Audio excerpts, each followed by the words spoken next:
I remember when K. Michelle was doing that interview in Atlanta, sitting next to Derrick Jackson. And Derrick Jackson actually pulled her card. He says, well, what kind of man is right for you? She said, Jesus and Obama. Well, there you go. And Derrick pulled her card. He's like, okay, well, then there you go. Well, listen, if you're looking for Jesus or Obama, it's going to be a long wait. By the way, I ain't got nothing against Derrick Jackson. I'm going to be honest with you. If I looked as good as he did, I might be simping too. Have you guys seen the kind of car he drives? Have you seen his house? Listen, I'm just keeping it all the way real. Listen, I love helping men. Don't get me wrong. But I'm going to tell you what. If I look like Derrick Jackson, I'd be caping up for single moms too. Paid me $500,000 a month. So as the list started to dwindle, the problem was I started to feel like I had given up some things that were really important. Some things that were really important, like what? And I was going to have to settle for somebody that wasn't going to make me happy and maybe wasn't going to treat me very well. See, there we go. Who wasn't going to make me happy and maybe wasn't going to treat me well. Do you see how she split that up? I was probably going to have to settle with someone who wasn't going to make me very happy and wasn't going to treat me well. No, sweetie. No. You see, what you just admitted was that the man that you would have to settle with would not make you happy. And the reason why he would not make you happy is because he does not measure up to your standards. So to preemptively say, well, I didn't want that guy. I didn't want to sleep with the hot guy anyway. She says, well, he probably wouldn't have treated me well anyway. Even if I got this subpar guy who wouldn't have made me happy, I wouldn't have liked the way he treated me, so I didn't want to be with him anyway. Dude, women are so freakishly afraid of rejection that even in their imaginary rejections, even in their mythical thoughts, they still preempt it. Like curvy girls on Tinder, what's their first line of the profile? If you can't handle my curves, then you don't talk to me. Translation: I'm afraid to get rejected because of my size. That's all this was. She just did the same thing. Well, my list is small, but even if I had the list, I would have had to settle for a guy who wasn't really going to make me happy. She was honest there, but then she said, wait a minute, I don't want to be rejected by that. Oh, who probably wouldn't have treated me well. Probably wouldn't have treated me well in the first place. Get out of here with that. Shout out to Sight Beyond Sight with the $10 super chat. He says, she just described 10 men with that list. I'm going to tell you what, Sight Beyond Sight, I don't even know. Dude, there are not 10 men that measure up. There are not 10 men that measure up. I appreciate that super chat. Ignacio Talavera with the $5 super chat says, this woman is out of her mind. Even Jesus is wondering what the hell she's thinking. Yeah, right? Yeah. Red Sings the Blue with the $5 super chat says, this is crazy. Coach Greg Adams and now Donovan with the stream. The male renaissance is happening in 2020. Great time to be alive. I appreciate that super chat very much, my friend. Let's continue. So I backtracked and I came up with most important things to me. Oh boy. Here we go. Okay, so I don't care. Okay, so If it's superficial and shallow, I want somebody that's taller than me. I'm 5'10". I am not a small girl. All right. I don't want somebody that's going to make me feel any bigger than I already am. Oh. Do you love the word sushi? Do you love the vernacular gymnastics? I'm 5'10". I'm a big girl. No, sweetie. No. You are not a big girl because you are 5'10". You're a big girl because you won't stop eating. Okay, listen.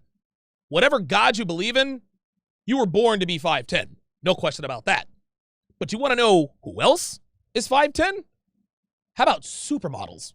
How about Giselle Bundchen? How about Tyra Banks? How about Heidi Klum? Supermodels have to be at least, I don't know what it is, 5'9", 5'10". So the fact that she conflates 5'10" with being a big, nope. False dichotomy there, sweetie. Don't even try it. Nope, no. You are not big because you are 5'10". You are big because you do not watch your diet and you don't exercise. So what she's trying to do here is she's trying to blame genetics. Well, I can't help the fact that I'm a big girl. Yes, you can. There are a lot of girls who are 5'10" that are not big girls, sweetie. You want to know what they all have in common? They hit the gym and they eat clean. Get out of here with that. I want somebody that shares my political beliefs, which is not important at all to some people.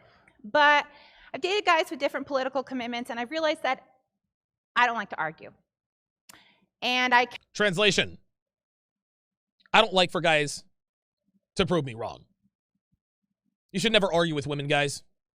You should never argue with women. Crispin J says, again, you require a height requirement.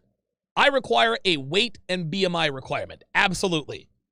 Because, Crispin J, you're a high-value man. This woman, however, is not. This woman has no dating market value, yet she still wants a man who's 6 feet tall. And she justifies that with saying, I'm a big girl. No, sweetie, you're tall. You're tall. You are tall. You're not, well, you are big, but that's not the reason why. You being 5'10" is not the reason you're big, sweetie. Red Sings the Blues says, is she serious about making a list of demands? Oh, no. No woman over 300 pounds with kids and have ridden the CC should be making demands. You get what you deserve. The simp, you're welcome. Very well said. Red Sings the Blues. Let's continue. Cannot be James Carville and Mary Madeline. I can't do it. James Carville, political guy, looks like the Crypt Keeper with no hair. I want somebody that's smart. I'm smart. And I want somebody I can talk to. They don't have to have a PhD necessarily, but they can't be threatened by mine. Oh, my God.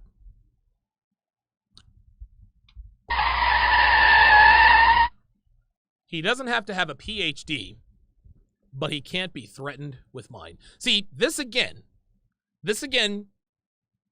is our women perpetuating this false narrative that men are intimidated by educated women. No, men are not intimidated by educated women. Men are repulsed with them. Educated women give men headaches because all you do is talk about your education. And again, man, I'm not being facetious. And listen, if Dr. Moran is watching this, I'm keeping it all the way real with you. Congratulations, man. Like, dude, getting a PhD, that is nothing to sneeze at. That is a hell of an accomplishment. It really, really is. But I'm here to tell you, sweetie, no man is intimidated or threatened by your PhD. Sweetie, you got a PhD in history. How is that going to, like, what's that? Dude, I don't even have a college degree. I've got a high school diploma. I don't have a college degree. I'm not threatened by her PhD. The fact that women, I don't understand. Listen, it has to be the girl power movement. I'm just going to say it. Men are not intimidated by your education, sweetheart. Well, then why won't men date me? Because you are effing insufferable because of it. That's why. Basically, just somebody that has the general sense of intellectual curiosity and a love for learning. Blah, blah, blah, blah, blah. Okay, that sounds like she just basically read it off of a script. Those last 5 seconds weren't even... Listen, you can always tell when a woman's talking, whether it's really her thoughts or just something she wrote down that she thought sounded good. Basically, just somebody that has the general sense of intellectual curiosity and a love for learning. That sounds like it's out of a course syllabus. Sounds like she's talking about whatever. Well, here's the course syllabus. You have to have a general love for learning and get out of here. Definite G with the $5 super chat and subsequent redemption says, when I said 7 at best, I was saying if she hit the gym, she would be a 7 at best. Not now. I appreciate the rebuttal, Definite G. But this girl, if she hit the gym, would max out at a 6. Let's continue. I need somebody that's ambitious. I want somebody that's ambitious. Listen, I want somebody that's ambitious. Hardworking. I can't respect you if you don't have goals. I want somebody ambitious and hardworking. I can't respect you if you don't have goals. Translation. I want a man with money. Do you see how she took off all of these supposed superficial things and she said, well, I don't care about that stuff anymore, but you have to be ambitious and have goals.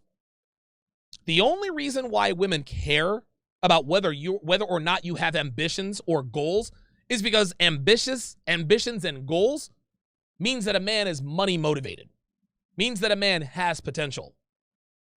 That's what that means. Well, what if, Dr. Morin, what if my ambitions were to be an independent video game manufacturer? Would you respect me then?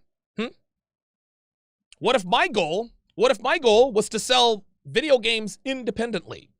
Would you respect me then? Of course not.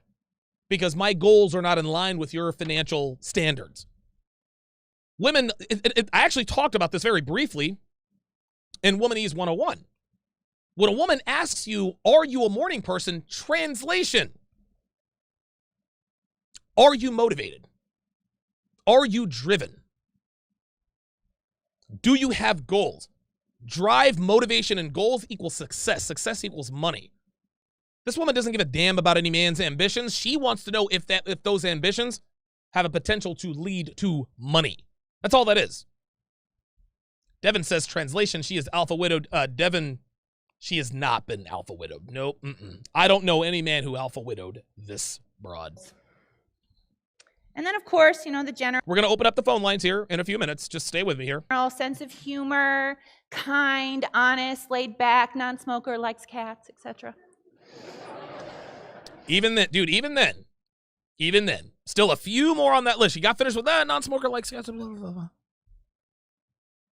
Women, listen, again, women will never, ever lower their standards. And when a woman says, I will never lower my standards, what she's telling you is I will never stop being delusional about what I deserve. You don't determine, like I said, you don't determine your dating market value. You don't determine what guy you deserve. Now, you can play a role in that, right? If you want higher value men, you need to be a higher value female. No, that absolutely positively does not mean you need to get a PhD. Doesn't mean you have to have money. Myron Gaines, who just texted me, shout out to Myron Gaines, Unplug Fit, definitely subscribe to his YouTube channel, says this all the time. Listen, a billionaire will date a girl who works at Burger King if she's hot enough. We don't care about your accomplishments. We do not care. Do you look good? Are you obedient? Are you agreeable? Are you polite? Do you lie? That's about it. That's about it. She tries to sound all profound. Well, I can't respect you if you don't have goals. Sure you can. They just have to be the right kind of goals. Because I can promise you, if one of my goals was to come up with the next Apple Jacks cereal box, she wouldn't quite respect me as much. So I don't think that this list is unreasonable. Oh, my God. Oh, Jesus Christ. I don't think that this list is unreasonable. Again, I think I'm a great catch. I think I'm a decent catch. No. You don't determine whether or not your list is unreasonable. Your dating market value does. And men determine your dating market value. I don't think this list is unreasonable. Clearly it is, because you are still single.